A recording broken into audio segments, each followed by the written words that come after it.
पापा नहीं मिल रहे मतलब? पापा तो गोपाल गए। कहाँ गए? पापा पूरे टाइम गोपाल ही जाते। पापा पूरे टाइम गोपाल ही जाते हैं?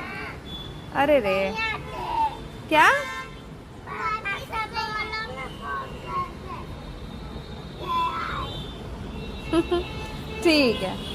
पापा से फोन करके आ गए। आप कितनी टाइम आओगे? मैं बोलती हूँ, पूछती हूँ। कितनी टाइम हो गई है? हाँ